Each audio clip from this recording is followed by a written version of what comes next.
ለምንድን ነው ያጸዳሽው? ጠዋት እኮ አጽድቻለሁ። ይሄ ወለላ አጽድተሽው እንኳን ለምን እንደማይጸዳ ታውቂያለሽ? አንቺ ራስሽ ቆሻሻ ስለሆንሽ ነው።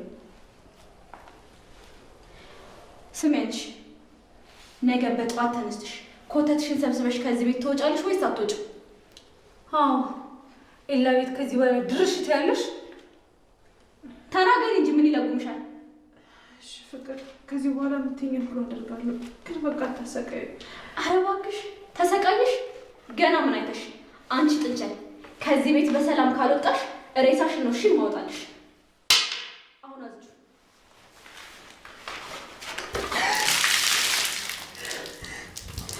ቀና በይ ወደዚህ።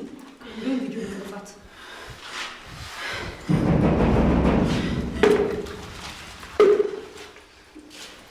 ደም በጣም ሰለኝ። እሺ ምንድን ነው የምለው? እንጃ አንቺ ይልበሽ። አንቺ ወደ ቤት ግቢ። እኔ በሩበት ክፈች ወይ ወይ ቶሎ የለም።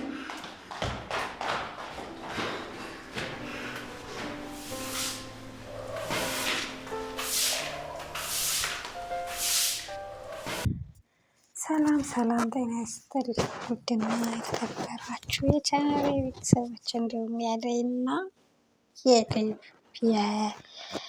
የባርኮት የመልካም ሰዎች አድናቂዎች ማለት ነው። እንዴት ናችሁ? ሰላማችሁ ይብዛ በያላችሁበት የዓለም ዳርቻ ሁሉ። እንደምታዩት ፍቅርና ሊዲያ እያሰቃዩት ነው ያሉት ማለት ነው። ጭራሽ አሁን ኤላ በመዘረፉ ያው ኤላ ተዘርፏል።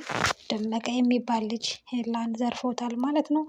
ስልኩን፣ ሀብሉን፣ ሰዓቱን፣ ገንዘቡን፣ ሁሉ ነገሩን ዘርፎታል እና ፍቅር የተባለች ተንከሲስ እሷ እንደሰረቀችው አደይ እንደሰረቀችው አስመስላ ያው ደመቀን አግኝታ ተቀብላ ኪሷ ውስጥ አስገብተዋለች ማለት ነው። ስለዚህ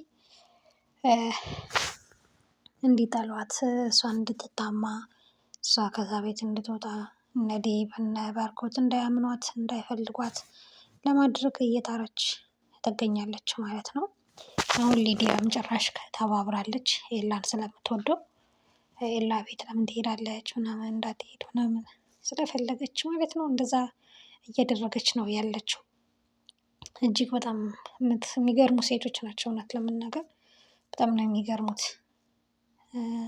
ፍቅር በግድ ፍቅር በእንትን አይሆንም ማለት ነው። እባክሽ ታይ ወይዘሪት ፍቅር የተረገምሽ ተንከሲስ ማለት ነው። ታቆም ይገባል። አሁን በሰንበቱ አታሰድብኝ።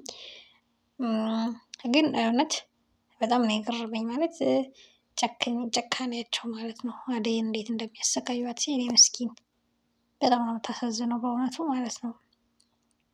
እንዴት እያሰቃዩት እንዳሉ እንዴት እየረበሿት እንዳሉ በጣም ነው የምታሳዝነው ማለት ነው። ምክንያቱም በዚህ ልክ እንዴት ታደርጋለች ብሎ የሚያምን የለም። በእርግጥ አደይ እንዴት ታደርጋለች ብሎ ዴቭም ሆነ ባርኮትም ሆነ ማንም አያምንም። ኤላ ግን ቀፎ ነው በእውነት። እንዴት እንደዚህ ሊያምን ይችላል? ያውቃል የፍቅርን ተንኮል፣ ፍቅር በተለይ ለአደይ ያላትን ጥላቻ ምናምን ያውቃል እና እንደዚህ ሊገምታት እንደዚህ ሊያደርጋት አይገባም ነበር ማለት ነው። እዚህ ጋር ለዴብ እየነገራቸው ነው የባርኮት ሀብል የኤላ ሀብል ጠፋ እና አንቺ ነሽ የወሰድሽው አሉኝ ምናምን እያለች ምስኪን እያለቀሰች እየነገረችው ነበረ ማለት ነው። ደስ የሚለው ዴብ ይረዳታል፣ ዴብ ያውቃታል በደንብ በቃ የሆነ ሁሉም ያውቃታል። ሞር እሱ ደግሞ በጣም ነው የሚያስብላት፣ በጣም ነው የሚወዳት። እውነት ለመናገር ዴብን ብታገባው ውስጤ ነው ውስጣችን ነው ማለት ነው። ምክንያቱም እሱ ነው እጅግ በጣም የሚወዳት። ባርኮት ቢወዳትም ግን እሱ ነው ሞር በጣም የሚወዳት ማለት ነው። እና ታሳዝናለች እና እዚህ ጋር እያለቀሰች በሚያሳዝን እንባ፣ በሚያሳዝን ለቅሶ፣ በሚያሳዝን ፊት ለእሱ እየነገረችው ነበር ማለት ነው። ሀብሉን እሷ ነች ወሰደችው አሉኝ ምናምን እያለችው ማለት ነው። እና አሁን ደግሞ እንደምታዩት እቺ ፍቅር የተባለች ተንከሲስ ሀብሉን አስገብተዋለች እሷ ጃኬት ውስጥ እና እዛ ቤት ውስጥ ሄዳ ያው እሷ ተገኘ እንድትባል ማለት ነው። እሷ ኪስ ውስጥ ተገኘ ስለዚህ እሷ ነች ምናምን እያለች ለማስባል ማለት ነው። እና ታሳዝናለች አደይ ምስኪን። በዚህ ላይ ደግሞ እህቷ ታማልባታለች። እህቷ አሁን ከባድ ሁኔታ ላይ ነች። ወድቃ ነው የተገኘች። ወድቃ የኤላ ቤት እየተሰቃየች ነው ያለችው። በሱም ድንጋጤ ላይ ነች እና ፍቅርና ሊዲያ ደግሞ ከዚህ በላይ ባታሰቃዩት። አያችሁ እንዴት እንደሚያሰቃዩት በእውነት ወይ ጭካኔ! ወይ ጭካኔ! ግን የጭካኔ ጥግ። ሊዲያ የተባልሽ ደግሞ አንቺበት እውነት ይቅርታ።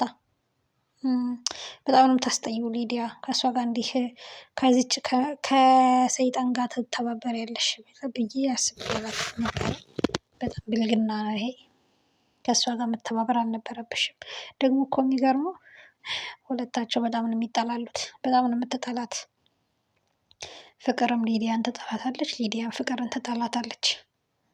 እውነት ይገርመኛል ማለት ነው። ምክንያቱም ሁለቱም በጣም ነው የሚናናቁት፣ በጣም ነው እንትን የሚሉት ማለት ነው። እና ግን እንትናም ባላሰቃዩት፣ አደይም ባላሰቃዩት ማለት ነው። አደይን አታሰቃያት እባካችሁ። ፍቅር የተባልሽ ግለሰብ አንቺ መቼም አንዴ ሰይጣን ራሱ ይቀናብሻል። እውነት ሰይጣን ራሱ ይቀናባታል በፍቅር ተንኮል። ግን ደግሞ ፍቅር በተንኮል አይመጣም። ድሮማ እንደዚህ ስላልነበርሽ ነው ብሎሻል ዴቭ ራሱ። ድሮ እንደዚህ ስላልነበርሽ ነበር እንደዛ የምወድሽ ምናምን እንደዚህ ሳትሆኚ ምናምን አላት። ያው ድሮ የልጅነት ስለሆነ ማለት ነው። ግን ሰይጣን ራሱ እየቀናባት ነው። ቁንጅናው ምኑ ሳያንስሽ ግን የምትሰሪው ስራ አጸያፊ ስራ ስለሆነ ዴቭም መቼም ያንቺ ሊሆን አይችልም። አይም ሶሪ መቼም ያንቺ ሊሆን አይችልም። ይልቁንስ ተስፋሽን ቆርጠሽ የራስሽን ህይወት ብትይዢ መልካም ነው። የትነት ምክሬ ነው። የትነት ምክሬ ነው ማለት ነው። ግን እንደሚመስለኝ አሁን ሀብሉን የእውነታው ይወጣል በስከ መጨረሻ። ምክንያቱም ደመቀ ይናገራል። ሀብሉ እዛ እንደ ሲገኝ ደመቀ ይናገራል። ለፍቅር ሰጥቻት ፍቅር ናት ለፍቅር ሰጥቻት አለውኝ ምናምን ብሎ እውነቱን ስለሚናገር እውነታውና ነፃነቷ ይወጣል ይታያል ማለት ነው። ስለዚህ በእርግጠኝነት እንትን ይላል። እውነታውን እሱ ስለሚናገር ነፃ ትወጣለች። ግን ምንድነው ለጊዜው ቢሆን ግን የኤላ ንግግር ራሱ ልብ ይሰብራል በእውነቱ ማለት ነው። ፍቅርና ሊዲያ ነግረውኛል እሷ ነች ምናምን የእሷ እጅ አለበት ምናምን። አንተ ራሱ ማትረባ ነህ ኤላ ራሱ ማለት ነው። እና ቤተሰብ እስኪ ሀሳብ አስተያየታችሁን ስጡበት። በሰውም ደግሞ በቅንነት በመልካምነት አይከፈልበትም። ላይክ፣ ሼር፣ ሰብስክራይብ እያደረጋችሁ ማለት ነው። መልካምነት ለራስ ነው። አብረን እንደግ። መልካም ጊዜ፣ መልካም ቆይታ